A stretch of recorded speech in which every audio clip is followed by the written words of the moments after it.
Welcome all, I'm Jeff Montgomery and this is Tax Planning on the Whiteboard. If you like what you hear, make sure you hit that subscribe button. Roth IRAs have many advantages such as tax-free growth, tax-free withdrawals, the ability to pass income tax-free to beneficiaries. However, if your modified adjusted gross income is too high, the amount that can be contributed directly to a Roth IRA may be limited. So what are all these rules? That's our subject on this episode of Tax Planning on the Whiteboard. Quick disclaimer, this is not specific information to anyone watching the video. Your circumstances most likely completely unique, so get some professional advice from your tax professional that knows your personal circumstances. Now that we got that out of the way, let's go to the whiteboard.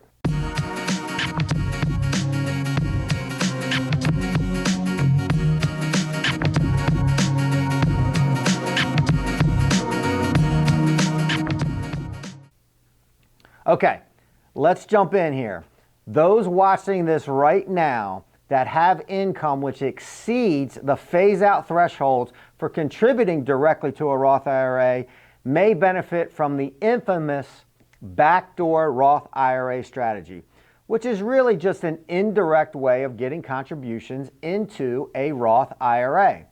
In order to execute this strategy, it's super important to have a clear understanding of three things. Number one, IRA contribution limits.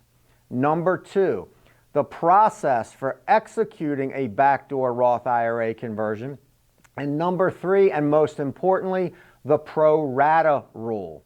So let's start with number one, IRA contribution limits for 2023. Starting with the basics, to be eligible to make your first IRA contribution, to make an IRA contribution, you must first have earned income. Earned income per the IRS is income from employment, such as wages, salaries, tips, net self-employment income. It does not include things like dividends and interest and unemployment and pensions or even Social Security income. The maximum amount that can be contributed to all your IRAs for 2023, we're talking about now, this is traditional and Roth IRAs, is $6,500 or $1,000 catch-up if you're over age 50 for a total of $7,500. That's the maximum amount for this tax year 2023. So just kind of a quick side note, contributions to a traditional IRA may or may not be tax deductible. This determination is based on your modified adjusted gross income, tax filing status, and whether or not you're covered by a retirement plan at work, such as a 401k. Contributions to a Roth IRA may also be limited based on your modified adjusted gross income and tax filing status. Very important to know those rules. Those current limits for married filing jointly, a phase-out process for a modified adjusted gross income that's greater than or equal to $218,000, and then it completely phases out if your modified adjusted gross income is greater than or equal to $228,000.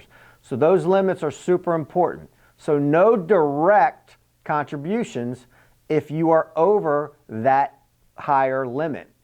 Below that higher limit to that lower amount, it starts to get phased out. Now for single filers, that phase out begins at $138,000 of income, completely phases out at $153,000 modified adjusted gross income calculation. So those are much lower than married filing jointly limits. So understand that. So what if you exceed those thresholds? How do you get money into a Roth IRA?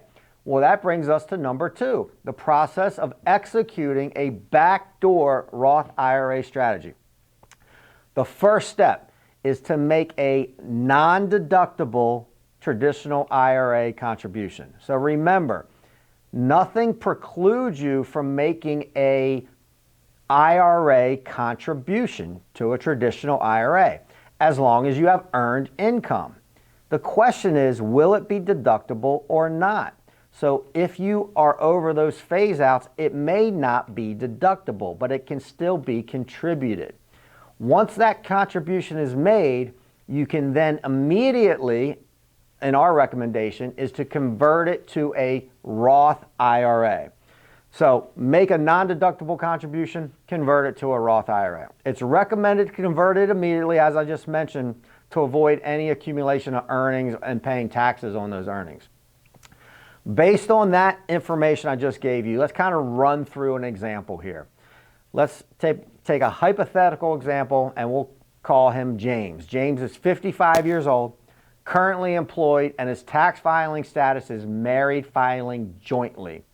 He earns $250,000 annually and participates in a qualified retirement plan at work. Let's just call it a 401k. James is ineligible to make a direct IRA Roth contribution because his income exceeds the Roth IRA contribution limit for 2023 of $228,000, his modified adjusted gross income.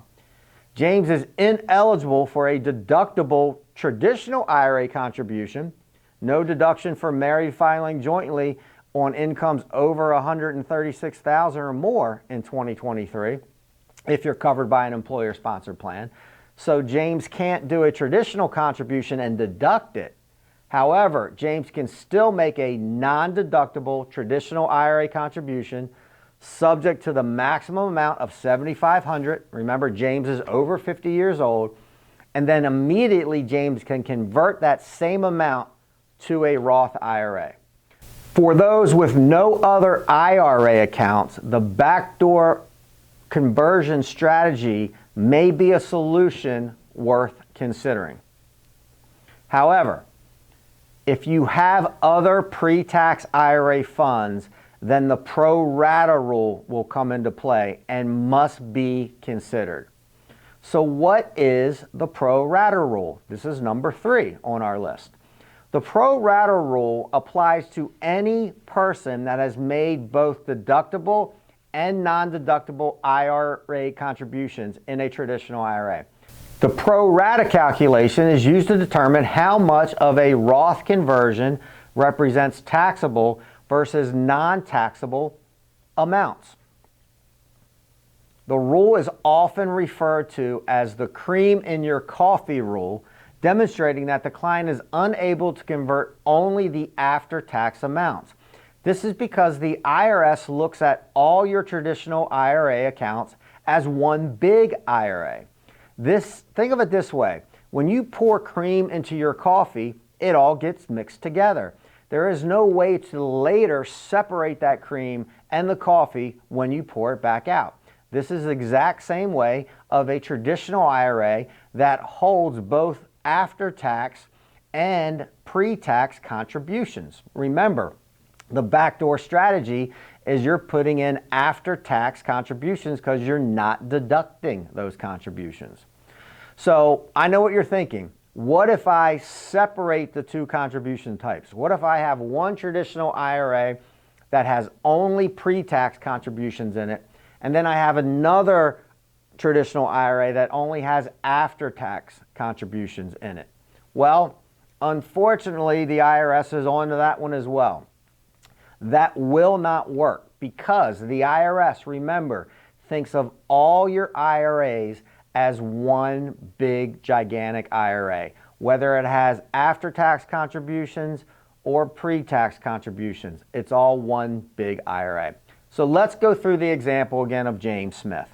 So if James has $500,000 held in a qualified retirement plan like a 401k, but beyond that holds no other IRAs,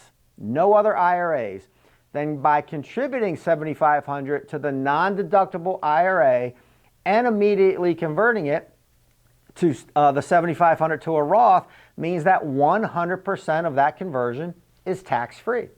Perfect. Works out perfect. But the situation changes if James has $500,000 in a qualified retirement plan, again like a 401k, but also has an IRA outside of the 401k of, let's say, $100,000. So let's just say The IRA outside of the 401k consists of $92,500 pre-tax, make the math simple here, and he puts in $7,500 after tax. So we have a $100,000 IRA, $7,500 is after tax. In this instance, James cannot choose to convert just the after-tax amount. Instead, the pro-rata rule says he must use the calculation to determine the ratio of non-deductible to deductible amounts. So this is really kind of pretty simple calculation. In this case, it would simply look like you take $7,500, divide it by the total IRA amount of $100,000, and you come up with 7.5%.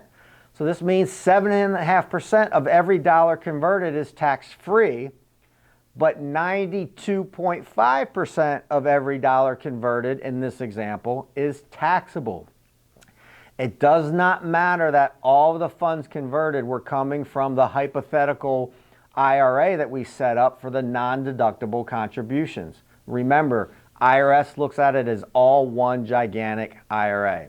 So in this example, James can proceed with conversion, but now only $563 is non-taxable and $6,937 is considered taxable.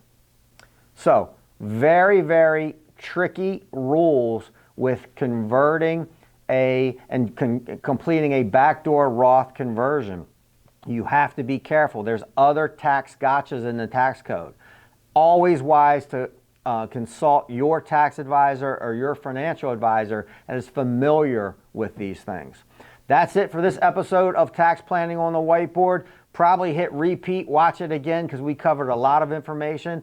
I'm Jeff Montgomery. Remember, if you like these videos, hit subscribe. It's that easy, and we'll see you next time.